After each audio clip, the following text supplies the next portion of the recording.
across the country, because one head is not sufficient. God puts wisdom across the country. And so I have to consult with all the stakeholders in this country. And this is why I have embarked on a tour. This is my first phase of my campaign tour across all the 16 regions to talk to the key stakeholders in our country.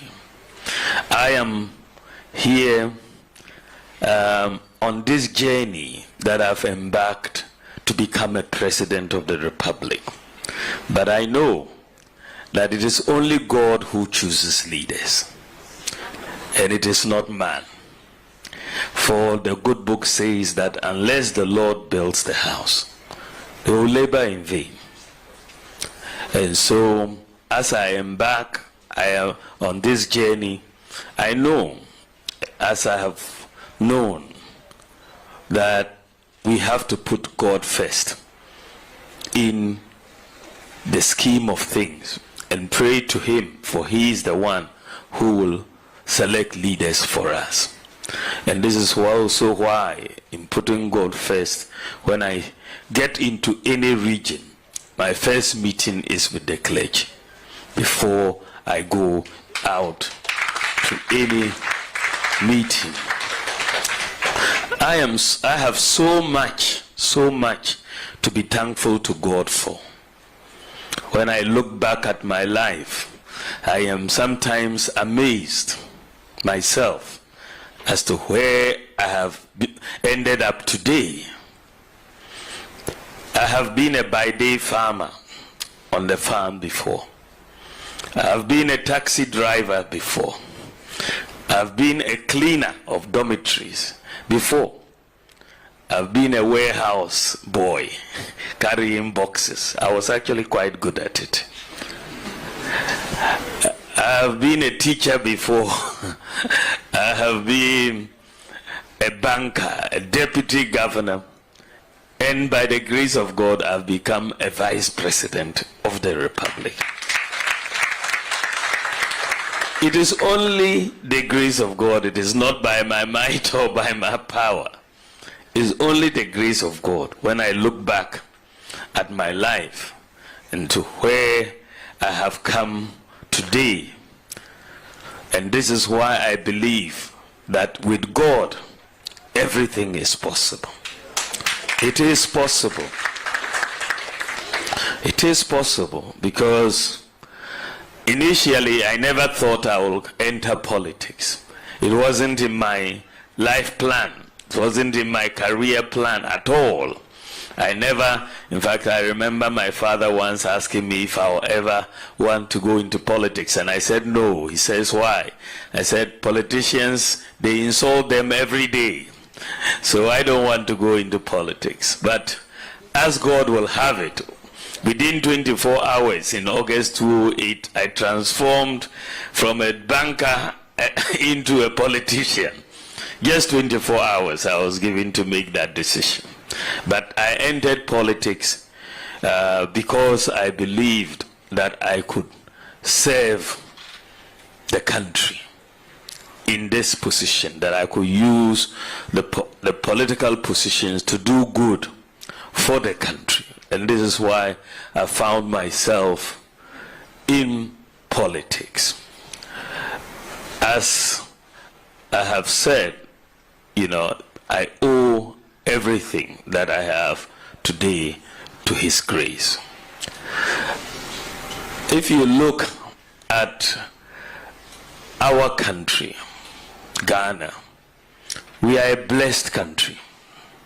As I travel around, and I have traveled a bit, I see that Ghana is very different from most countries, even within our African continent. Very, very different. We are very blessed, and sometimes we don't even appreciate how blessed we are. But we are very, very blessed.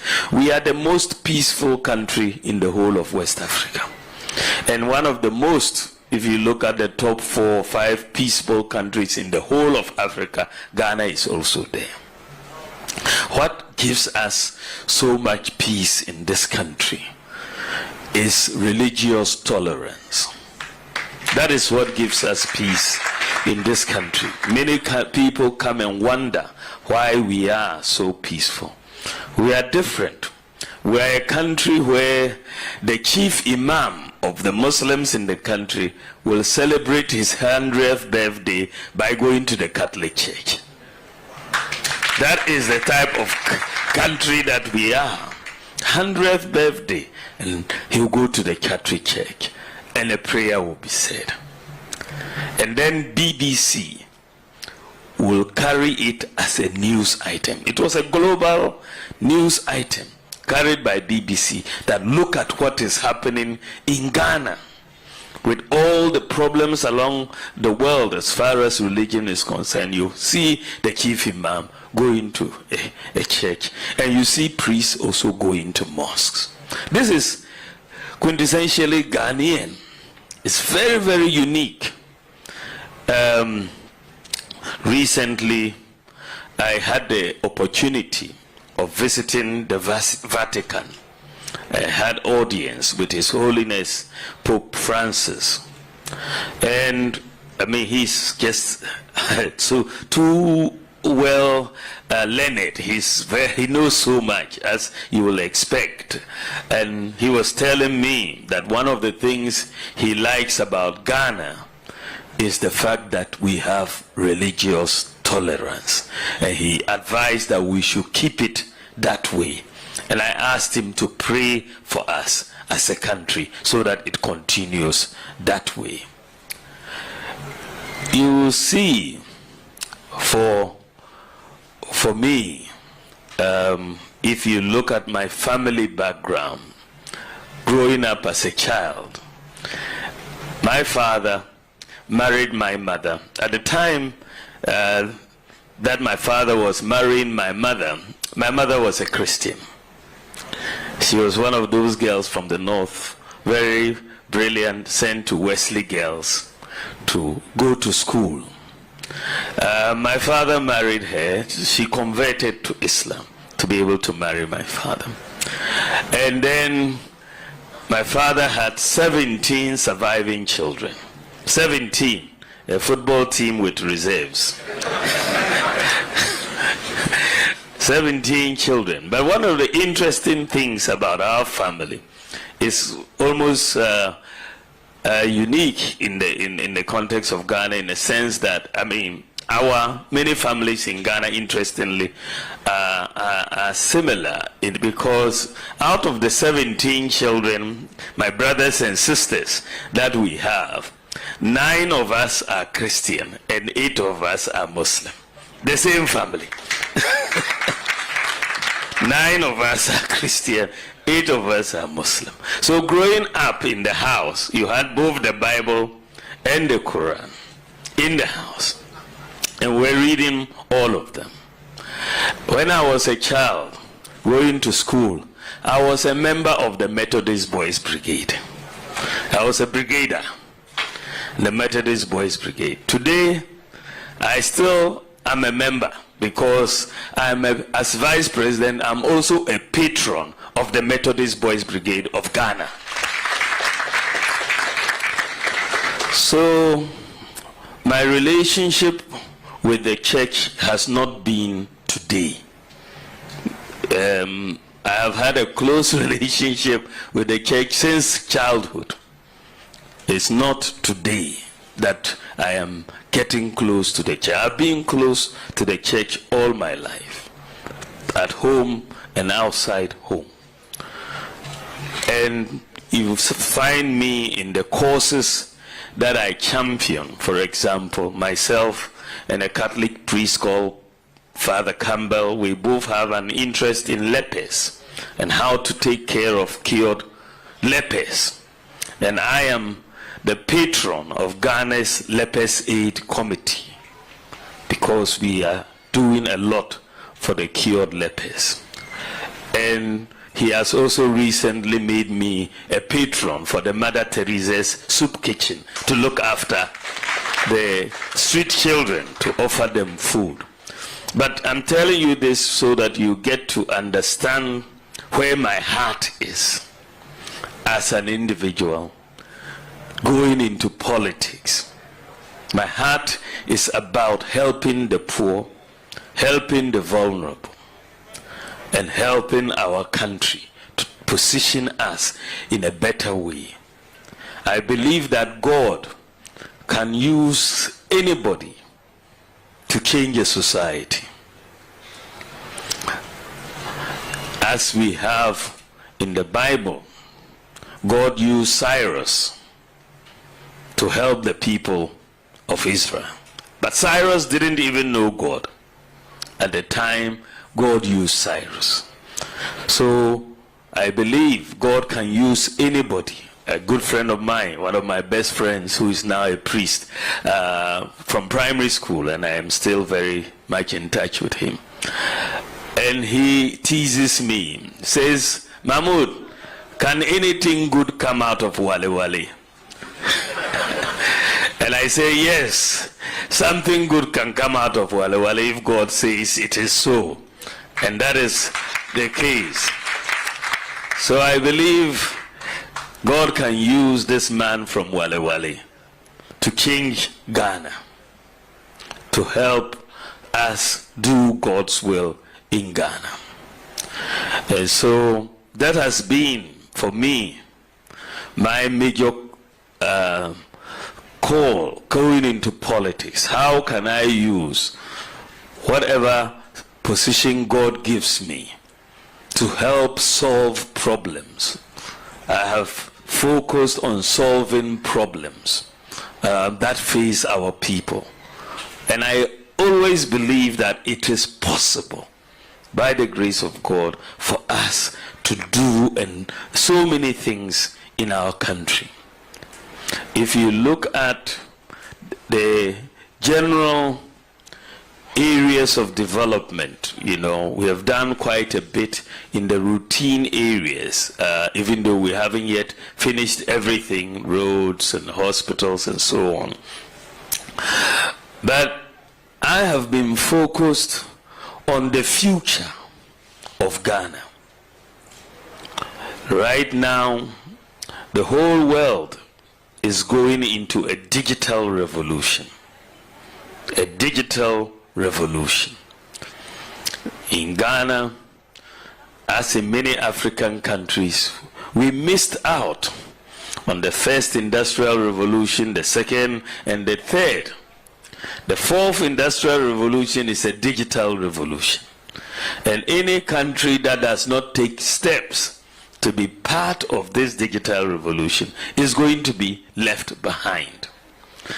I saw this 14 years ago or so, 14 years ago. I wrote a book on Ghana and Africa in terms of our development.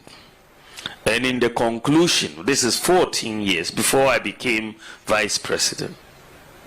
In the conclusion of that book, I made the point that countries like Ghana and Africa have to start thinking about making the digital path for their economies, because that is where the world is going.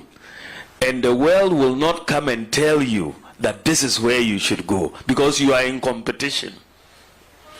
So I talked about the unwritten rules of the game that people will not tell you. If you are playing a game and you don't have a goalkeeper, your opponent will keep scoring. They will never tell you to go and put a goalkeeper there. And we are competing. And so we must make sure we have a goalkeeper. Otherwise, we will keep losing the game and we are not answering. So I said that the digital revolution is one that Ghana must participate. We've had so many IMF programs, World Bank programs, but none of them insisted that we have a unique identity for all our citizens. None of them insisted that we have address system for Ghana as a whole. We were just happy to go to the cocoa cellar and turn right, and the tree on the left and turn left, and all of that. None of them insisted that we should make sure everybody has the bank account in our country. So I started thinking about the possibilities. To get into the digital revolution, the fundamental thing you need is digital identity. This is something that even the advanced countries are now trying to do. In Europe, the EU has asked all their countries to issue digital identities, the equivalent of the Ghana card, in the EU countries by 2030. That is the deadline they've set for their countries. Only a few of them, like Denmark, have done digital identity. The US has not yet done it. They are now talking about it, trying to do it. But in Ghana, when we came into office, we said this is important for the future and to help us in many ways. So we have issued the digital identities, the Ghana card.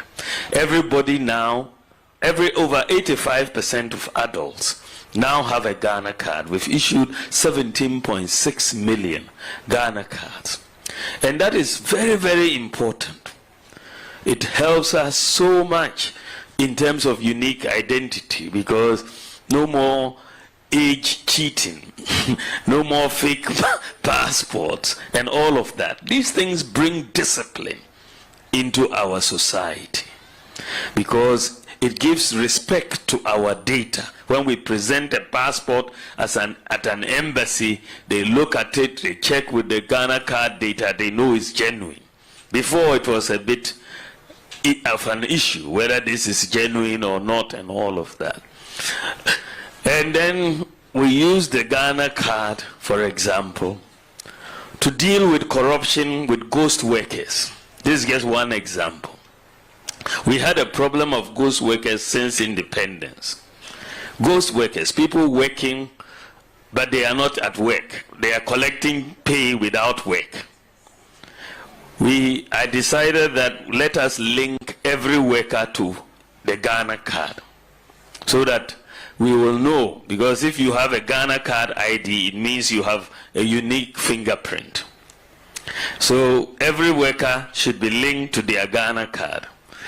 When we did that, immediately the ghosts ran away,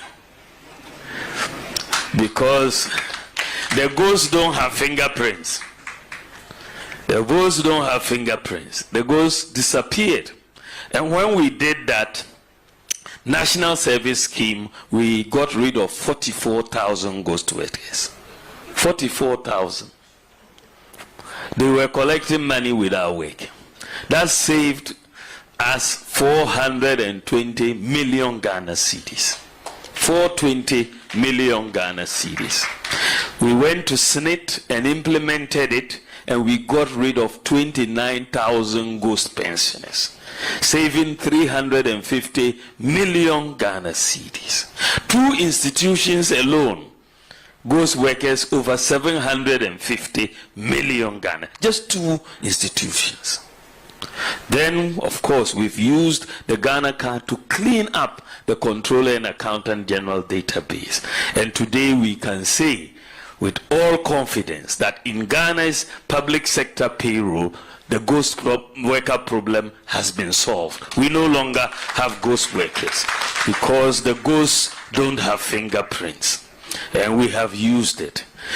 Today, as happens abroad, I said that we should make sure when a child is born in Ghana, they get a national ID number from childhood. So what did I do? What did we do?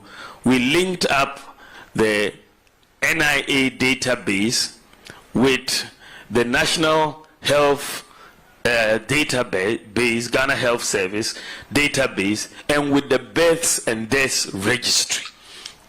We integrated the 3 databases, NIA, Ghana Health Service, and Births and Deaths Registry.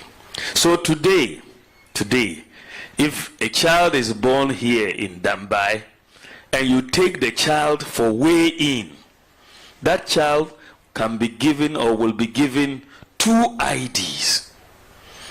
NIA ID, the Ghana card ID for the child, and the birth certificate ID for the child at the same time. This is what happens abroad. We have also seen it happening in Ghana, and it is going to save us a lot. Right from childhood, you have a database of everybody. On the 17th or so of next month, I will be launching the Ghana card issuance for all the school children in Ghana, from the age of 6 through to 15, so that we complete the whole cycle. And Ghana will have a complete database, which was critical for this digital revolution. Of course, with the Ghana cards, you can do so much with it. Even if you travel abroad today and you lose your passport, because we've linked it to the ICAO database, you can take your Ghana card and board a plane and come back to Ghana. You can't take it to travel out of Ghana though, but because we've not yet linked for that purpose. But travel into Ghana across 44,000 airports in the world, you can do exactly that. And that is very, very important for us as a country. Another problem that we've had since independence was that we didn't have a complete address system in Ghana. Addresses were only available in the rich neighborhoods, not in the villages, not in the poor neighborhoods. So we decided that we should go digital and bring an address system into Ghana. And therefore, we implemented Ghana's digital property address system. Today, every location in Ghana, whether it's in the village or the town, anywhere has a digital address. You can go anywhere and get the directions on your mobile phone to any part of this country. And we therefore have a digital address.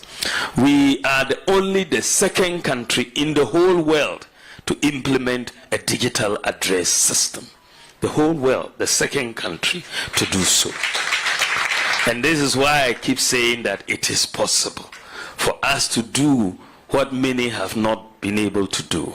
Then we had the problem of access to financial services. Many of our people, our population, did not have access to financial services. And we said, let's make it possible for our people to have access to financial services. Very few people had bank accounts. Many people had mobile money accounts, but you couldn't transact across different networks. If you were a Vodafone, you couldn't send money to MTN or to Tigo. So I said, let us implement mobile money interoperability so that you can send money from one telco to another, but also more importantly, something that had not been done, to have interoperability between the Momo account and the bank account. So you can move money from a bank account to a Momo account to a bank account.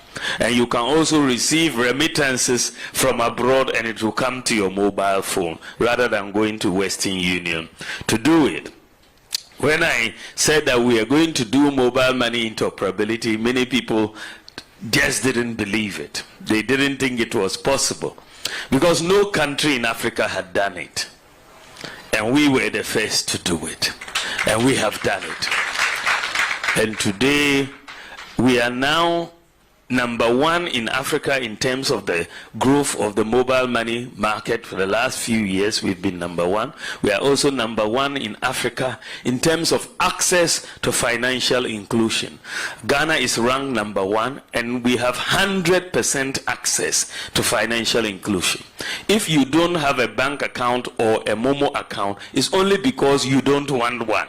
Only country on the continent with that type of access, and that is really helping grow our financial access in this country. One of the things that we've also done, which I have been championing, is to network and digitalize our hospital records. So far, we are one of the problems we have. That when you go to the hospital, they'll have to look for your folder. if you are not lucky, they may not find your folder. If they don't find your folder, you have a problem. The doctor doesn't have your medical history. How do you do it? So this was a big problem for us. And we said, look, let us network all the hospitals, link every hospital to one another so that the hospitals can talk. And then also digitalize the patient records. So we've started, it is under the e-health project that we are implementing, e-health. So far, we have completed the networking and digitalization of records in all the teaching hospitals, in all the regional hospitals, and in all the district hospitals. So we have over 304 hospitals that we have completed. So it means that if they transfer you from Dambai or refer you from Dambai to Ho, for example, from a district hospital to a regional hospital or a teaching hospital, you no longer need to carry your folder from Dambai all the way to Ho to give them to the doctor. You just go with your ID number. They'll put it in the system and all your medical records will show for the doctor to treat you. You go from Wa to Kolebu, it's the same thing. So right now, as I said, we are proceeding, and by the end of this year we would have gone very far, and next year we would have covered even all the CHIPS compounds in the country, so that we have all the records done in that. In addition, one of the things that we have championed, that we've brought in, you find that there were a lot of problems in rural areas, remote areas, when you have a medical emergency and you need drugs, you need anti-snake serum, you need vaccines, or whatever. In an emergency, there is a problem of delivery of those services. Some mother has given birth, is losing blood, and needs blood immediately. How do we get the blood to that particular mother? And many people die needlessly because we are not able to respond. It happened to my father, an operation that he had at the end of his life in Tamale Teaching Hospital. I was in the hospital. He underwent the operation. Unfortunately, he started losing blood. And we were looking for blood that night to give to him. We rushed to the blood bank. It was locked. The man had finished his work. He had gone home. We now were calling, trying to find him. Where does give us his phone number? We got a number, we called, he never picked up. By the morning, my father had died. And so I was very, very interested when I heard that there's a company in San Francisco that is brought this new technology of drones, which are unmanned, aircraft, to deliver medicines, blood. When I heard blood, it triggered me to deliver medicines, blood, vaccines, drugs, all of that, to very hard to reach areas. So I took a team and we went to San Francisco. And I said to them, this technology that you have, we need it in Ghana. It will save lives. I convinced them, and they've come to implement the zipline drone delivery service. We have 6 zipline centers in Ghana, and I think one is around here, isn't it? In Ketikrachi. We only have 2 more to go to cover Ghana 100%. Frunsi and Kintampo, those would be the 2 to go. But we have 6, and the 6 centers are flying on average about 100 drone flights a day from each of the 6 centers. And we are saving lives every day. Initially, many people didn't quite understand it. They thought we were coming to take pictures of naked women in their bathrooms. They didn't quite understand it. But today, people are appreciating it because it is a life-saving intervention. And what is so exciting about it is that all the drone centers are 100% manned by Ghanaians. There are no foreigners there. There are no foreigners. These are young men and women from Ghana manning these drone centers. And they have gathered so much expertise. And what is even more interesting is that the whole world, Ghana is now the leading medical drone delivery service in the world. The whole world.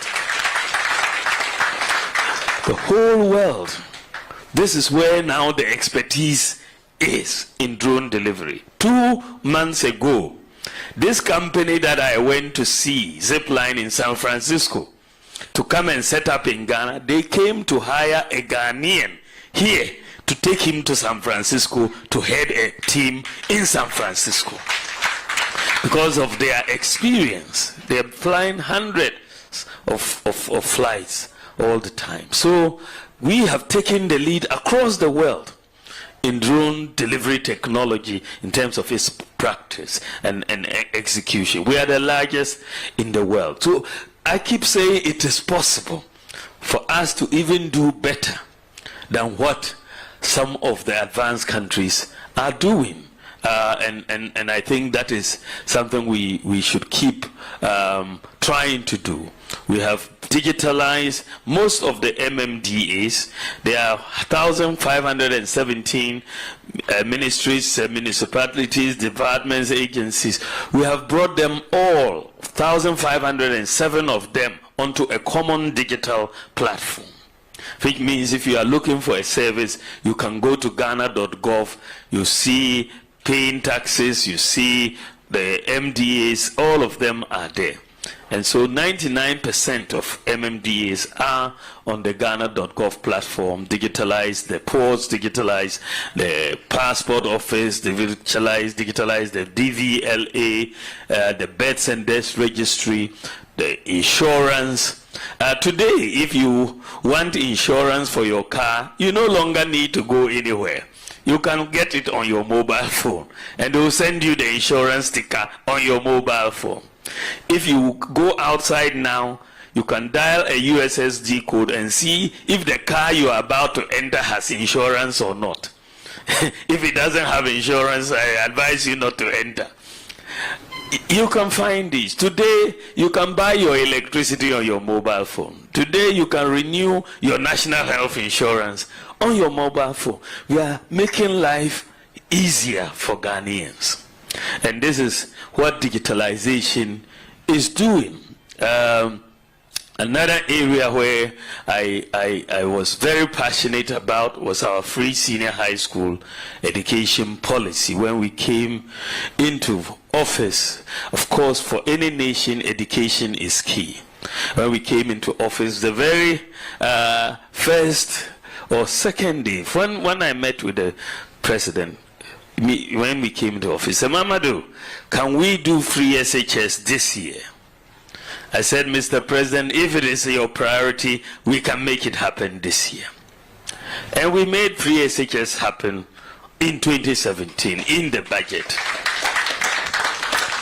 And this has been one of the most important, notwithstanding the challenges, it's been one of the most important social interventions that we've had in Ghana.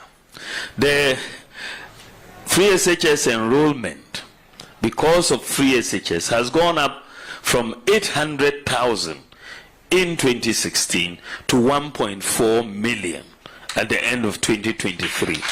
If you think about it, from independence to 2016, that's 60 years. 60 years, we had 800,000 enrollment.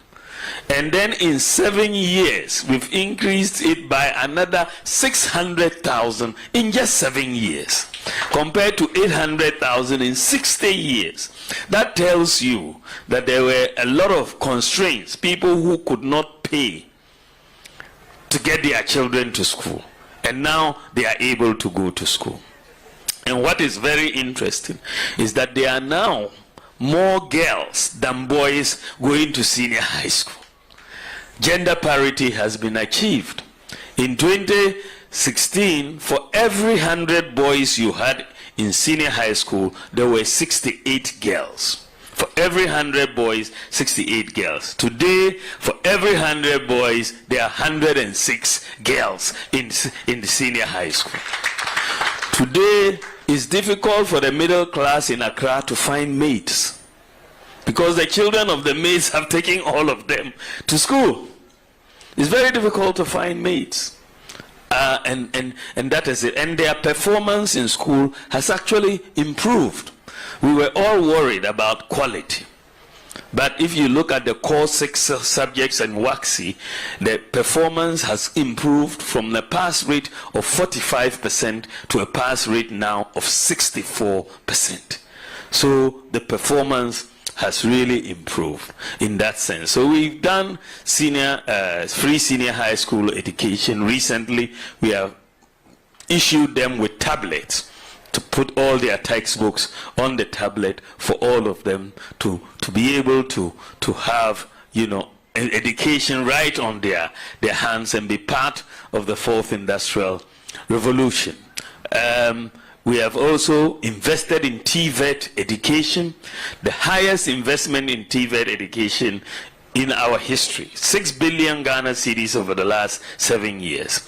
And we have also made TVET education free for our people, and that has also increased enrollment in that. We have done Agenda 111, one constituency, one ambulance, and these are all policies that I have been championing in our government. And this is all that I've been doing. So a lot of people have said that I have been one of the most impactful vice presidents in the history of our country. And I am saying also that if that is the case, then make me one of the most impactful presidents in the history of the country. I have a vision for this country, and that vision is, I want to share some of it with you. For the sake of time, I cannot go too much in detail. I believe that this country should focus on agriculture. Agriculture continues to be an area where we have comparative advantage. We have huge land, we have water. That is a major thing. Water and huge land. Let's mechanize and do commercial farming.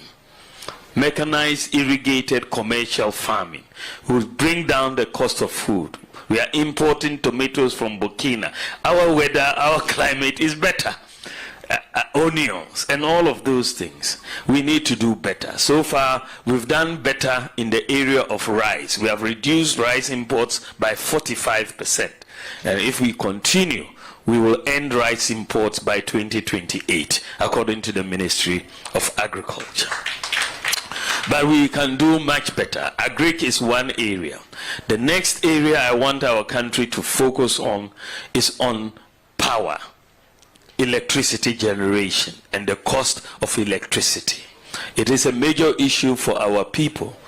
The problem that we have is that a lot of the electricity generation is powered by oil and gas. Oil and gas is expensive. Whenever there is a problem in the Middle East, immediately fuel prices go up.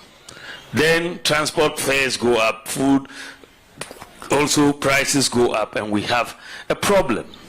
So I have been thinking about this, and I've come to the conclusion that Ghana should move away from a reliance on oil and gas to a reliance on solar power. Solar power is our future. God has given us the sun for free. We don't have to look for foreign exchange to pay for the sun. Every morning we wake up, we're even hiding from the sun. It is free, a free resource. Let us tap it and generate power. Many other countries are doing it, and we can do it because we have the resource. Some countries don't have the sun, so they cannot really do solar power, but God has given us the sun. And so my proposal is that Ghana can generate 2,000 megawatts of power, solar power, in the next 4 years. 2,000 megawatts. 2,000 megawatts is more than half our consumption. And you add that to Akosombo, and you have a major reduction in your electricity bills. At least more than 50% reduction in our electricity bills. When I announced this on February 7th, that Ghana wants to go into solar power generation, I've had 2 countries that have come to say they want to support us in doing that. 2 different countries. Each of them says they can do 2,000. You know, so when they left, I said, then in that case, you should do 2,000 here. You can also do 2,000 here. But it is telling you that it is doable, and we have to do it. By the grace of God, we will do it. But I don't want us to guess, because 2,000 megawatts will mean a lot of solar panels. Kofi Jamesi is here. He's CEO of Bui Power. He knows what it takes to do even 10 megawatts. It's a lot of land space and a lot of solar panels. So I don't want us to get into the importing of solar panels mentality. We are going to need a lot of solar panels, so we should set up the factory here and manufacture the solar panels here. We shouldn't go and be importing. The technology is there to make the solar panels. So let's set up the factories. It will be a lot of solar panels. So the factory will generate a lot of jobs. And then even if we have excess, we can export to our neighboring countries. So it has to be that way inclined. The third major policy reform I want to bring into Ghana is to change our tax system. The tax system has become burdensome. It is not transparent, and it is difficult to enforce. Many businesses, when the GRA brings a tax bill, they don't agree with them. There's always conflict. They don't even understand it. The GRA will say, if you don't pay, we'll shut down your shop. Or we are going to sit down and watch you sell. They call it invigilation. They will sit down by your till for months watching you sell. And that frightens your customers away when they come in and see GRA by your till. And so I have been really thinking the last couple of years about the tax system. How can we make our tax system simple, transparent, easy to comply with? And so we did a study, and I found out that the most tax competitive country in the whole world is Estonia, the country called Estonia. They are #1 in tax competitiveness in the world for the last 10 years in a row. 10 years, they are #1. So I said, hey, what are they doing? So I took a team, including people from GRA and so on. I took a team from Ghana and we went to Estonia. And we went to see what they were doing. We met with their president, their prime minister, their tax authorities, all of that, to try to understand the system, why they are getting so much compliance and people are very happy to pay. The Estonian tax system is a simple tax system. It's called a flat tax system. Flat taxes. So individuals and businesses pay a flat tax. If it's 10%, everybody pays 10%. 20%, everybody pays 20%. There's no complication to know how much your tax liability is. It's just a percentage.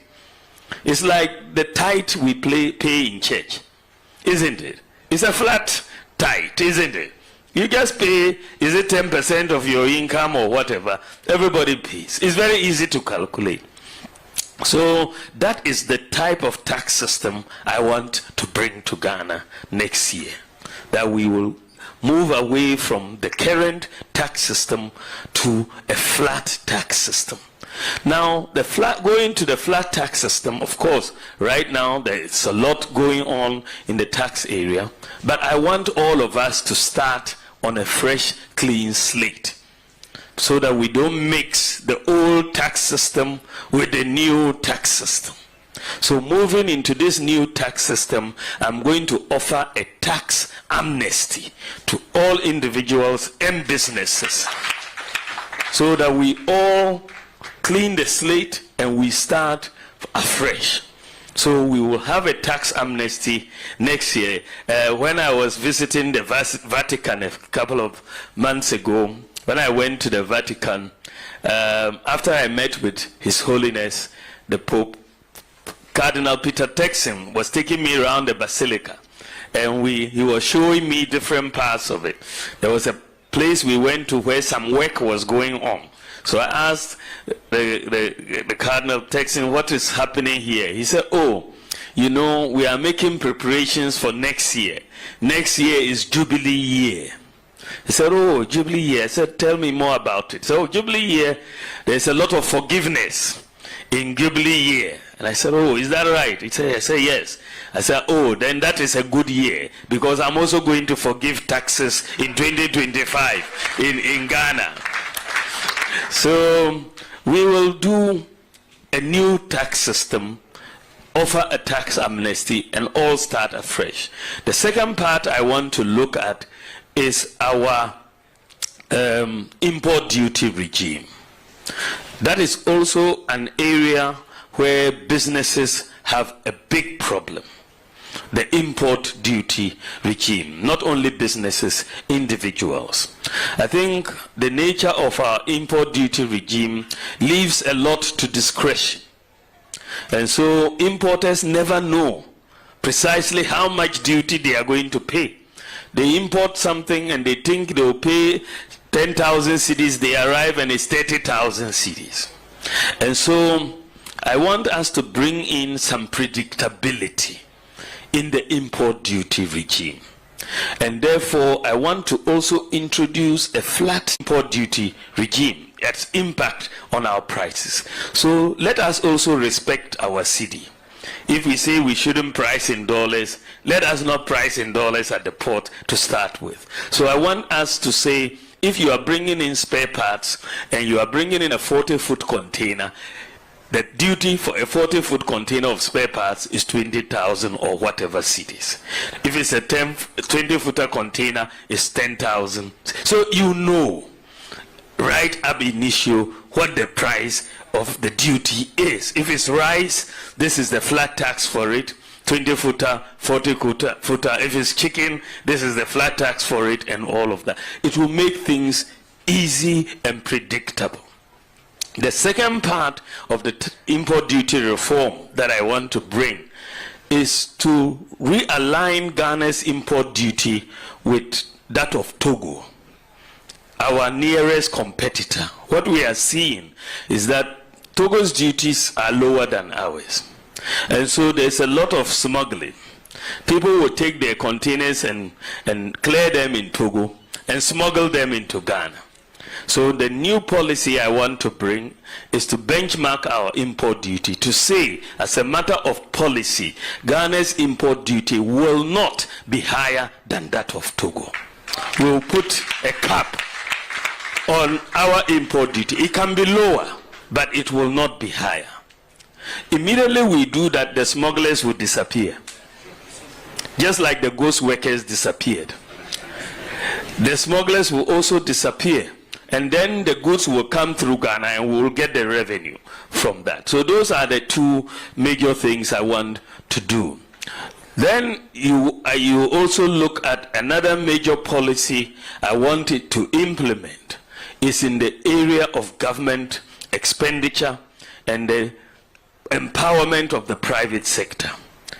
So far, the reality we face is that government tries to do so much and doesn't really leverage on the private sector to do.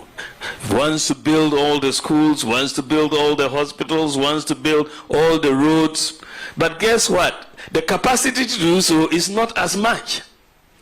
So we are left with so many uncompleted projects across the country, whether it's in schools and ministries, roads, and so on, because we always run up against a financial constraint. But I believe that government should realign its expenditures, reduce the expenditures, and allow the private sector to do the spending in many, many areas. And you'll see projects completed. I give two examples. One, you go to Legon or you go to Tech, all the hostels are built by the private sector. It's not government that built them. And then we rent it from the students who rent from them, and they have hostels. There is no private sector hostel that is not yet completed after 10 years. They all know that once they finish, they will be renting them. So they hurry up and finish. And that is what happens. The whole digitalization area has been driven by the private sector. It's not government that is spending the money ahead for Ghana Cardo. It's the private sector. Is Ghana.gov is the private sector. Ghana, the digital address system, virtually all of our privatization, of our digitalization projects are being funded by the Ghanaian private sector. And so I believe that we should take that into account and make sure that so many things that the government is trying to do, let us interest the private sector to do it for us. We can bring down our expenditure and allow the private sector to do that expenditure. We have many uncompleted roads. In many, many countries, the road budget is not fully on the government budget. Many countries, the road budget is funded by tolls. It's funded by tolls. If you try to put Ghana's road budget completely on our government budget, many projects will not be finished. You get to Cote d'Ivoire, for example, they are very nice roads, but most of them are built and funded with tolls. So I want a broad-based toll system so that we can collect monies to use to pay the private sector, so that we can complete many of our roads and so on. And that is going to be very, very important. So, because if you want to buy school buses for all 700 secondary schools in Ghana, government now will have to wait and accumulate money to buy 700 buses, pay cash. Why don't you allow the private sector to supply 700 buses to the schools, and then we'll lease them and pay every month bit by bit by bit, and then there will be no burden on the budget. You can have services across and you will have so much to do. So that is another major thing. Another major reform I want to bring into Ghana is to bring a close relationship between the church and faith-based organizations and the government. I believe that government has not taken advantage of the church as a development partner, of our faith-based organizations as development partners. We always think of development partners as those who are abroad.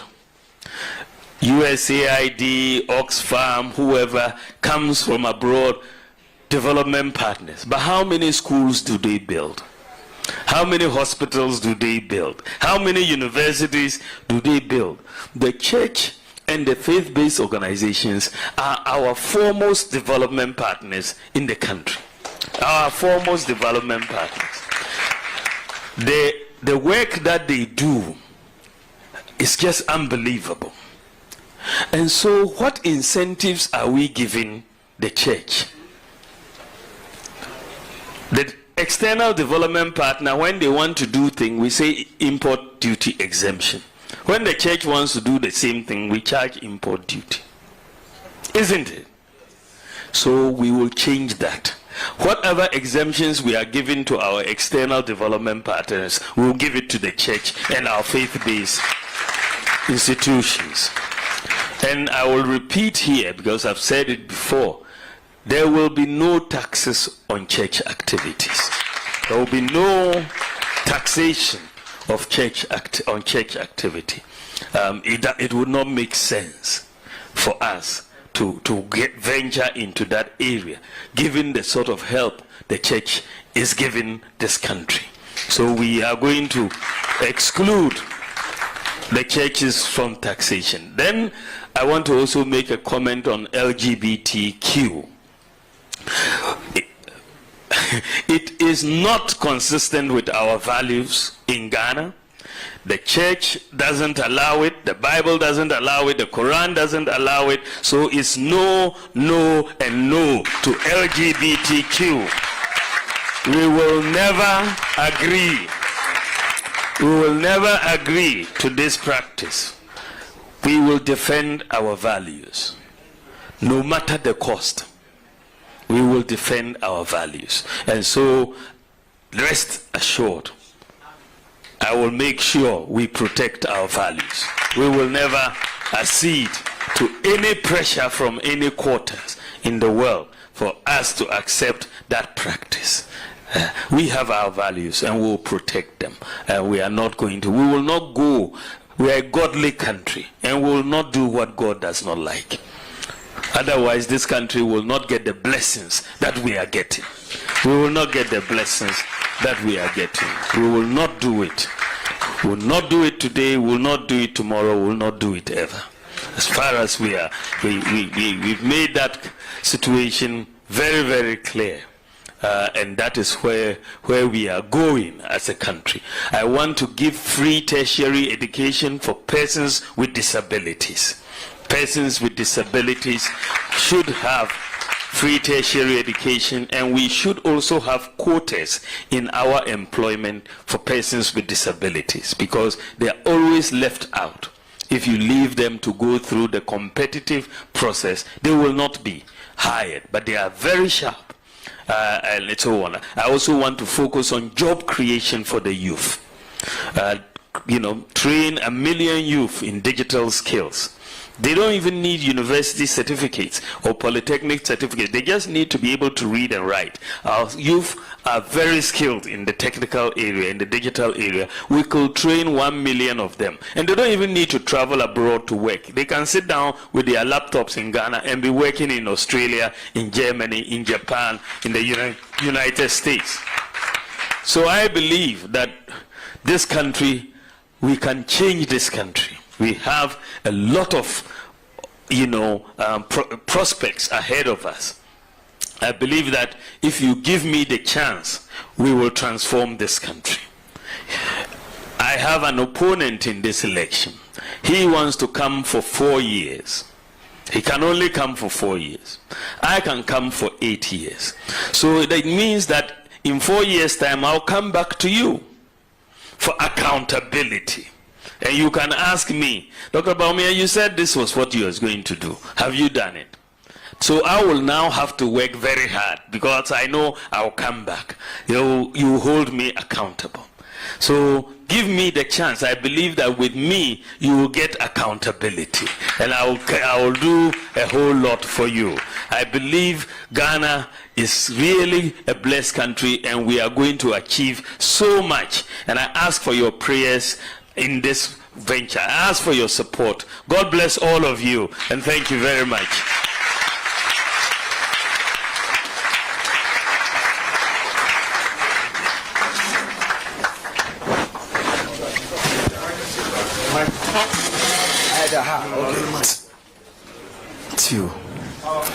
Thank you, Excellency, Dr. Alhaji Muhammad Bawumia.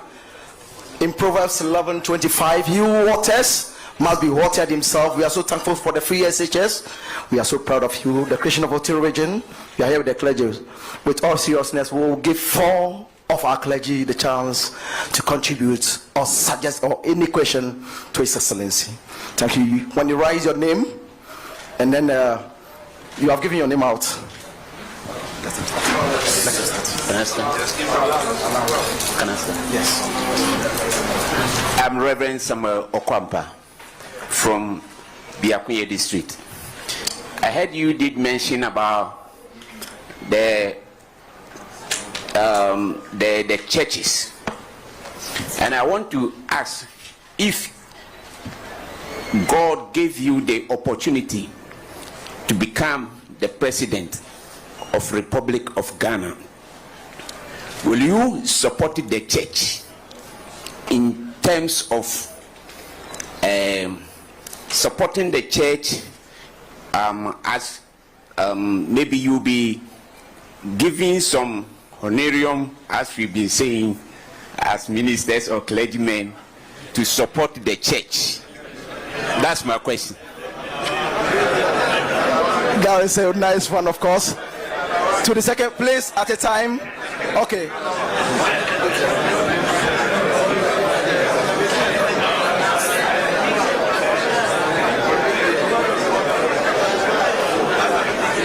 Thank you. Thank you, His Excellency. I just want to ask a question. You made a lot of illustrations and we've not heard anything about sanitation. I want to know if your digitalization platform or what we are creating can affect positively our sanitation in the country. Is there any way that digitalization can bring positive impact, and how will you do it? Thank you.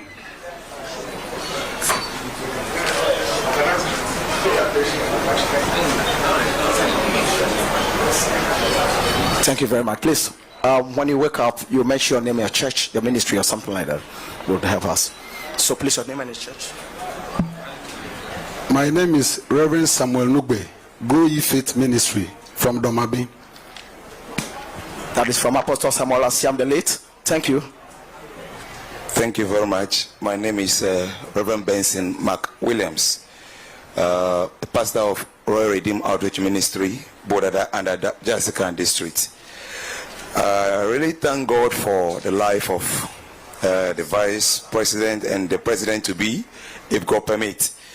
So much touched by the delivery from the first speaker, followed by the President-to-be, if God permit. All that is said is so clear. He has brought so many good points, of which we believe that, I believe personally that if all these things are implemented, Ghana is surely going to move forward.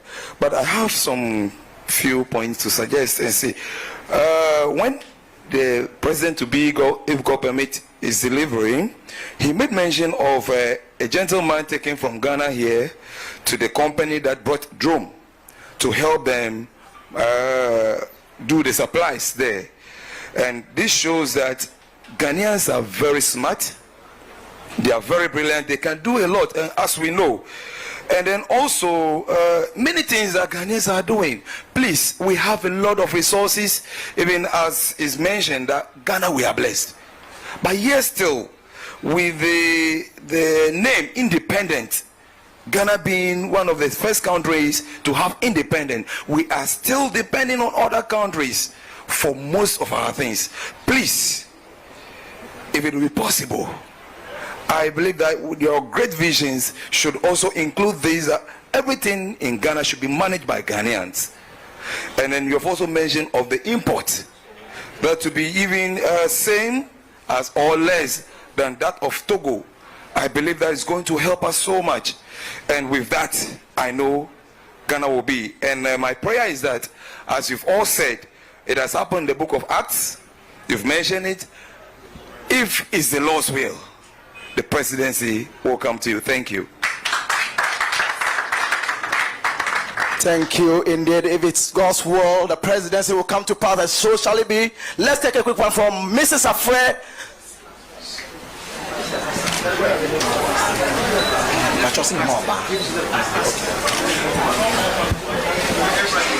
Thank you. Thank you, Your Excellency. You made me say something about Greek. My name is Bishop Mambanasim from Apostle Greek Commission Church, Basa, in Quentin-North. I'm also the chairman of the Council of Churches over there. You mentioned something about a Greek, and I want to know, when you become president, God's willing, what will you do to help our small-scale farmers in the country, especially in the northern sector? Amen. Thank you. For the gender's sake, we have Mrs. Reverend Afre here. She also contributes to the bill. Thank you very much. A lot of teachers are complaining about the way they are being treated in the country. Their salary is nothing to talk home about, and now they have to write the licentiate exams and a whole lot. We heard a lot from you, but I didn't hear anything about teachers who are the grassroots and the tomorrow of the country. So if you have something, tell us. Thank you very much. Thank you. We shall say some answers from His Excellency Dr. Alhaji Mohammed Bawumia. Thank you. Thank you very much. I think that Reverend Samuel Okwampa started, I think, with the questioning and how we are going to support the church, as I have said. As I've said, that I believe the church are our foremost development partners because of what they do in areas like health, in education, and so on. And in fact, just looking after people, the many problems that normally should go to a government will end up at the church, for example, because somebody has a problem, personal problem, and then it will be dealt with at that point. And so this is why we are saying that given the sort of work the church is doing, we should never tax the churches. That is very important. It's not a profit-making business, right? That is one. The other thing that I've said is that let us provide the churches the sort of incentives that we provide other development partners, so that if they want to undertake certain major projects that they do all the time and they need import duty exemptions, we should give them those import duty exemptions.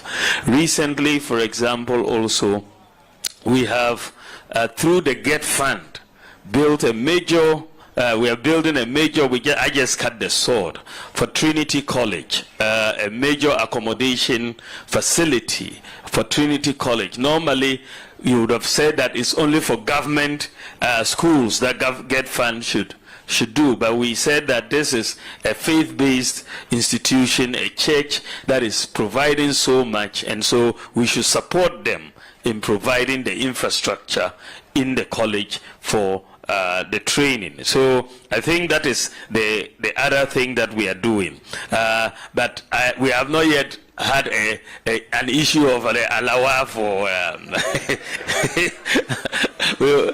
we have not yet gotten there yet. That has increased. Then we also had a question on sanitation.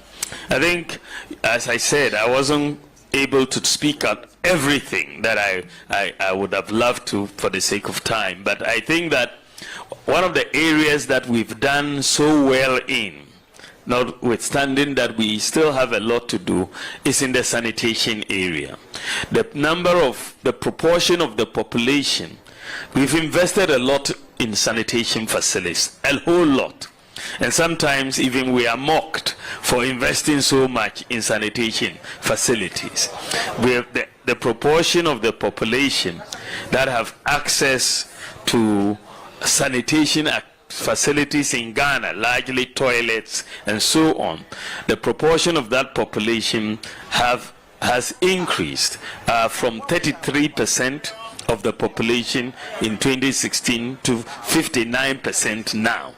That is a very big increase in the proportion of the people with access to sanitation facilities. And now a total of 5,400 communities, 5,400 communities have now been declared open defecation free in Ghana. 5,400 communities because of the investment in sanitation facilities. And one of the reasons why recently, I'm not sure if you have noticed, that the cases of cholera, you are not even hearing about them.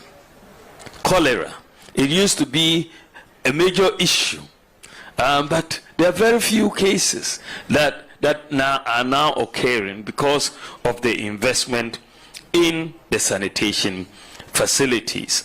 Now, if you look at the question on digitalization and sanitation, one of the areas that we are working on is because a lot of sanitation is taken care of at the local level. at the municipal level, at the district level. That is where sanitation is supposed to work. From many district assemblies take care of the sanitation issue. And the funding for the ability to do sanitation largely comes from property taxes in many jurisdictions. So what we are looking at in Ghana is to introduce a property tax system by putting all Ghanaian properties on a common digital platform. In fact, that work has been completed. It's because we have the digital property address system, it has allowed us to put all Ghanaian properties on a digital platform for easy administration of property taxes. And I believe that once that is rolled out, and then you can see, even when I look at the system, each and every property I can see on the system. Each and every property in Ghana, I can see. You know who has paid, who hasn't paid, and so on. And I think that with that type of digitalization and an improvement in the efficiency of the collection of the taxes, I think that we will be able to do better sanitation. But in addition, we are commissioning a lot of recycling plants across the country. So far, I think that we are doing 16 recycling plants, one major recycling plant for each region.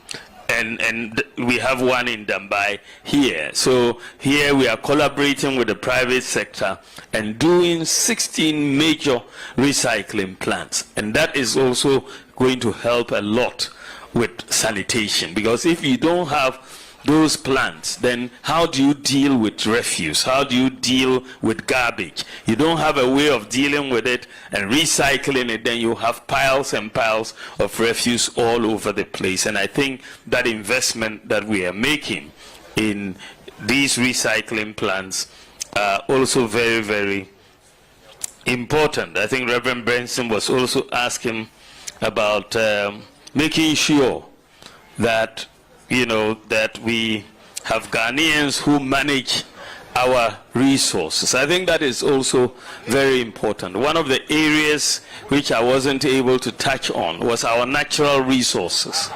I am coming up with a new policy that will maximize our use of our own natural resources like gold. I believe that when we discover gold going forward, we should give it to Ghanaians to manage. 100% ownership by Ghanaians. That is where we will get the most out of our gold. If we don't do that, the gold keeps getting shipped away and we don't have. So we need to support, and this is why I want us to formalize the small-scale mining sector and to bring in a minerals development bank to fund the small-scale mining sector in terms of equipment and so on, so that we can get the capital here to support the sector and keep control of our resources. We also had a question on the small-scale farmers, and I think that one of the biggest help that we can give the small-scale farmers, especially in the northern belt, is irrigation.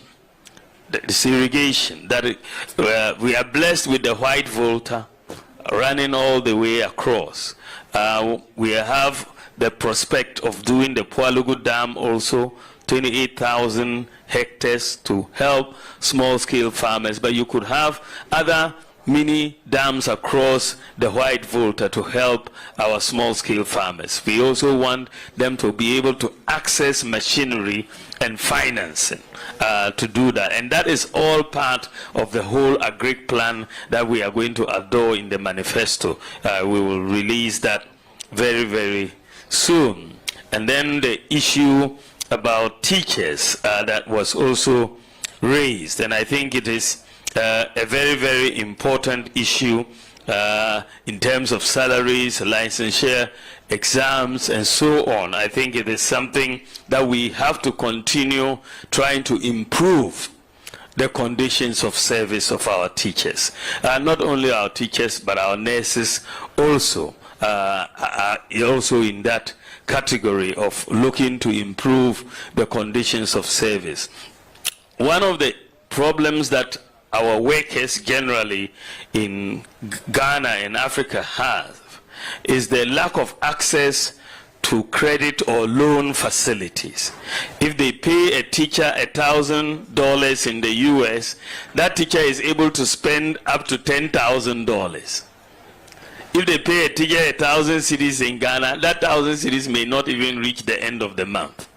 And so, what is the difference? The difference is that the teacher in the US, Germany, Japan, UK, they have access to credit or loan facilities. So their $1,000 can allow them to consume $10,000 of goods.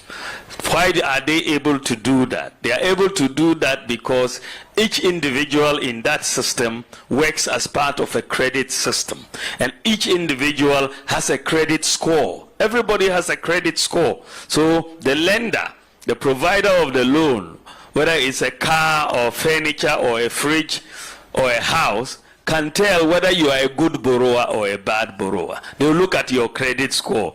If it's a good borrower, it's high. If it's a bad borrower, it's low. If it's a bad borrower, they may not lend to you, or they will give you a high interest rate. If it's a good borrower, they will give it to you. Now, Ghana, we didn't have this individual credit scores. In fact, in the sub-Saharan Africa, only one country, South Africa, has the individual credit scoring.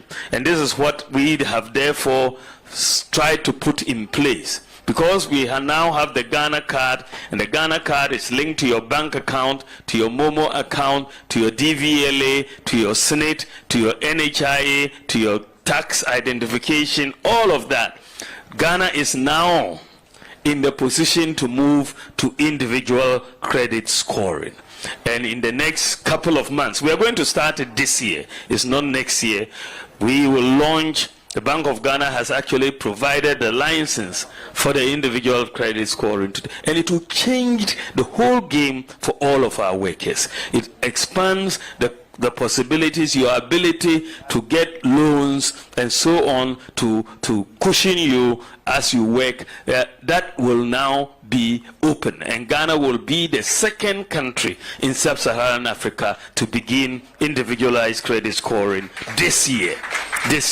And I think it will help workers because all the time there's always this struggle to make ends meet. But the reason we don't is because we don't have access to credit and loan opportunities like they do in the more advanced countries. And that is what we are now going to bridge. And I will launch it within the next couple of months. Thank you very much for your attention.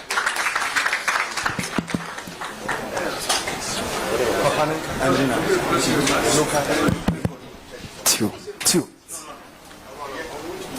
So we'll take a quick one from you.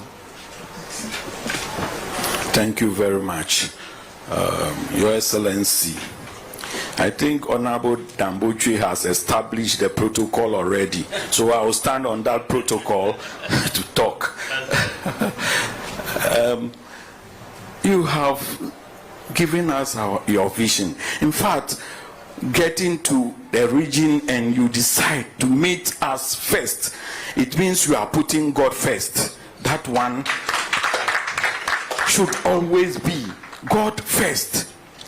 But when you meet God, you pray to God, you talk to God. God, this is what I want to do. God has approved it, and you don't see the man of God. Yesterday I was teaching at a church service on Lazarus, the death of Christ. When Jesus Christ resurrected Lazarus, he was able to resurrect. He stood up, but Jesus asked his disciples to untie him. He said, loose him and let him go.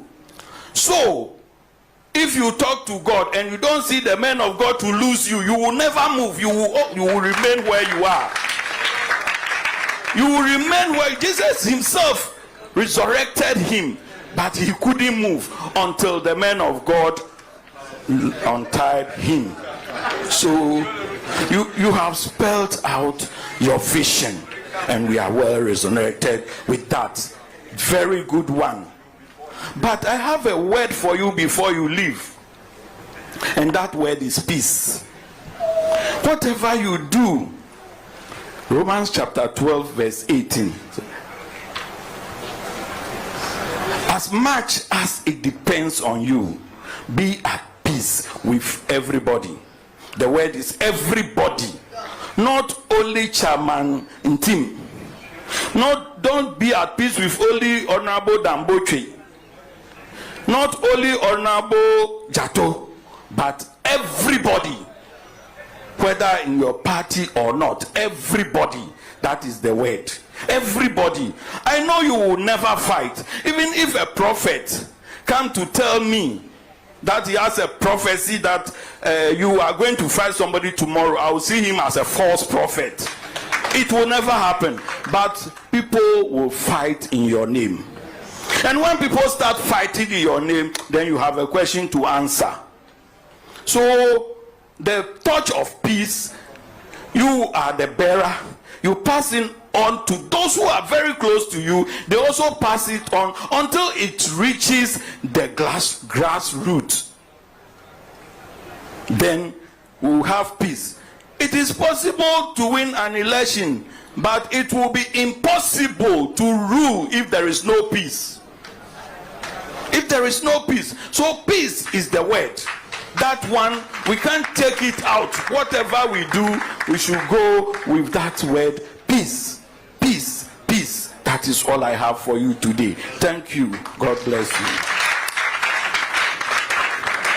Thank you too. Peace is so essential in our lives. If there is a man to pray, there is a God.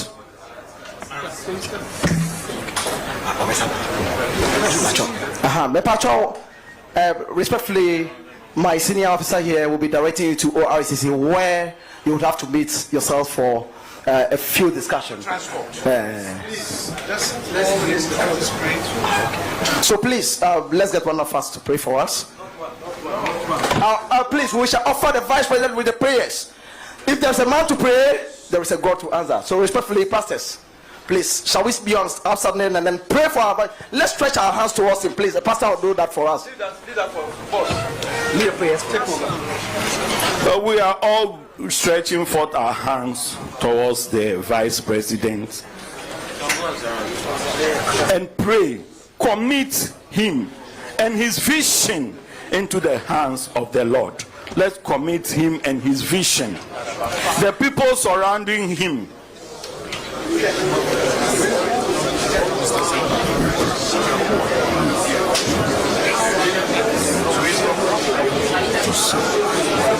Jesus.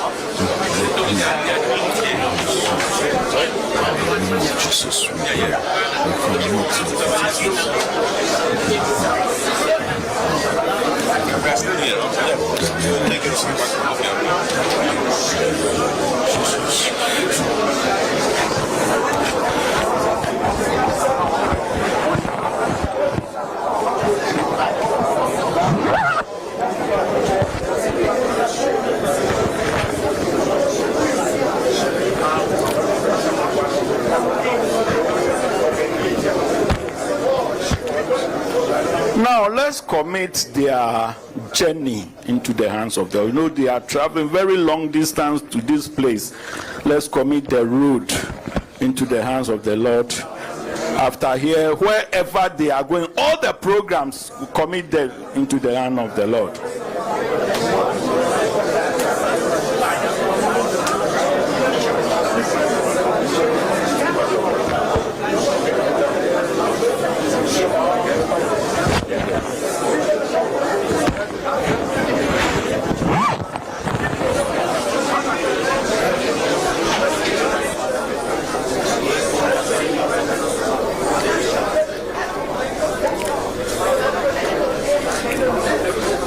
Also for Pesky Kumado, please summarize the prayer for us.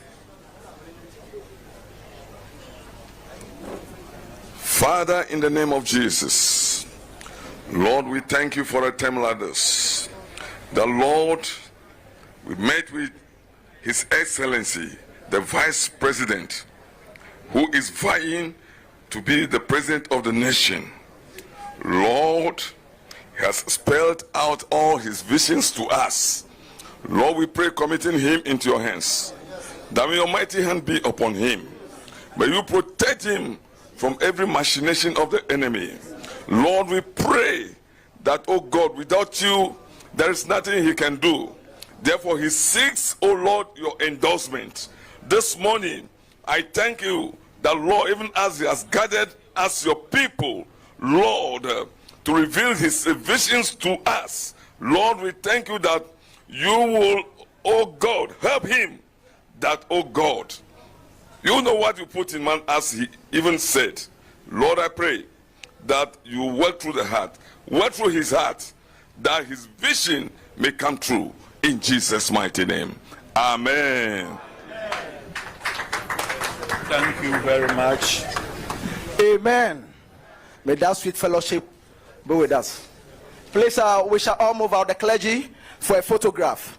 It will follow from the senior men to the down. So please just arrange ourselves outside there. And then from there, my senior man will be taking you through to the ORCC, where they have a good message for you.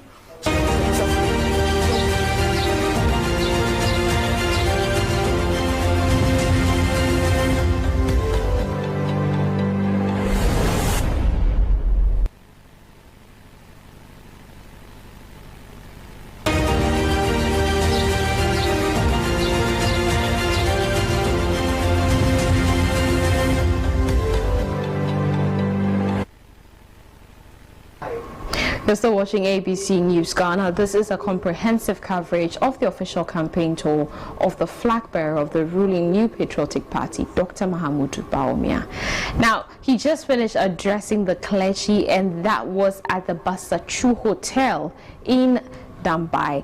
Today he's in the OT region. But before we move on, let's look at the figures again for the last election results. If you're looking at the performance at the MPP against the NDC in OT region, now you realize that in the 2016 election, MPP garnered 74,275 votes. That was in 2016. Fast forward to 2020, they actually shot up to 102,858 votes, whilst the NDC in 2016 had 136,257 votes, and in 2020 they also shot up to 181,021. So you can tell that it's clearly an NDC stronghold, because in 2020 NDC had 62.8% of the votes and MPP was able to get 35.7% of the votes. Now this tells you that a lot of work has to be put inside by the MPP if they are going to change these figures, because even in 2016 NDC still held the upper hand. And this is not just about 2016. Aside from 1996, since we moved on, it's been a strong NDC fought, and it's somewhere that if MPP is planning to actually garner quite the percentage of votes this time come December 7, they're going to have to put in a lot of work. If you look at the performance trend for the OT region, you actually realize that from 1996 to 2020, MPP, as much as they've been moving up, they've actually come down. It's not a stable trajectory. The trajectory has not been shot up throughout, because in 1996 it was 7.8%. In 2000 they moved to 17.2%. Now in 2004 the number moved forward. They moved to 28.5%, and in 2008 it moved to 34.1%, but in 2012 it dropped. It came down to 28.5%, and then in 2016 it went up to 34.6%, and then in 2020, the last elections, it shot up again to 35.7%. But comparing that line, the blue line, to the one at the top, you realize that they're doing everything they can to bridge the gap. Initially the gap was very wide, because in 1996 MPP was at 7.8%, NDC was 91.1%. That was quite the huge gap they had, and it's still a stronghold for them.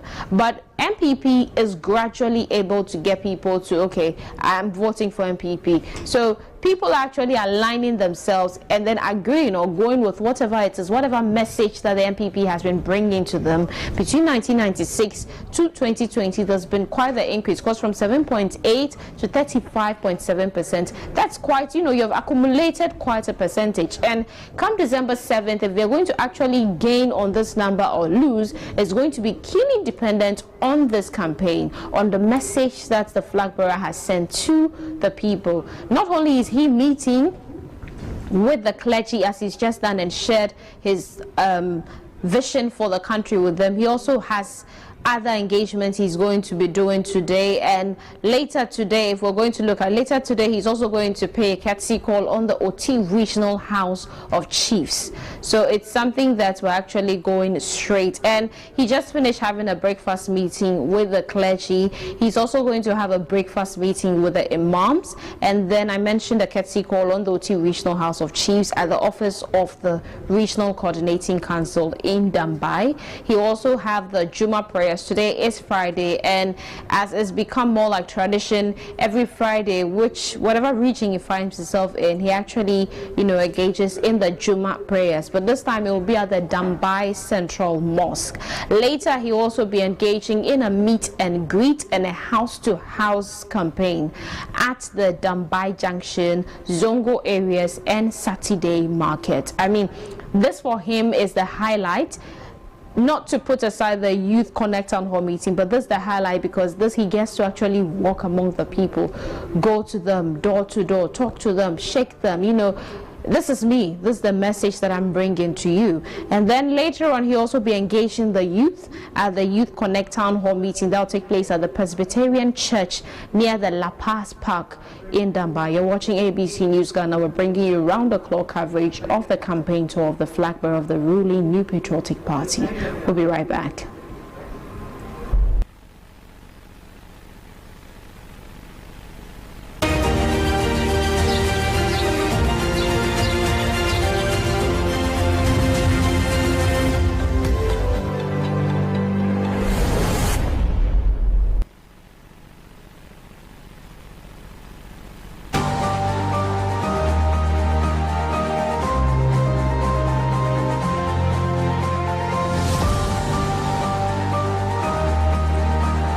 When you look at my campaign slogan, I say it is possible, because with God everything is possible. It is.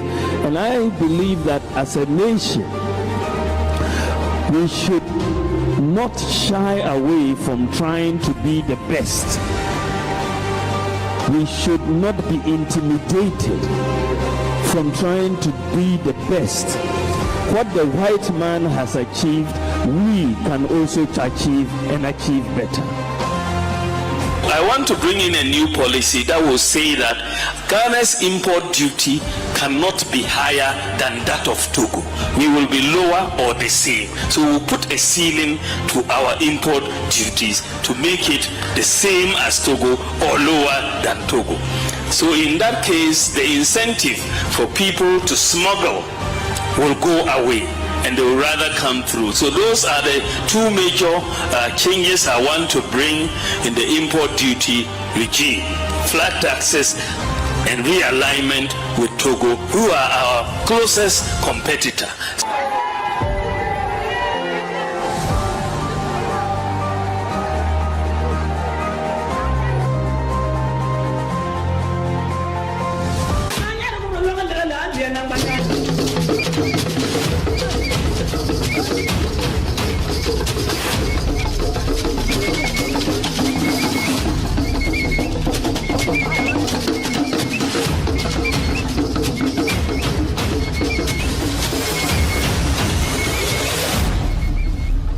It is better for you to vote for me. I've proven I can do the work. So hand me the steer of the vehicle. Let me drive the vehicle. Give me the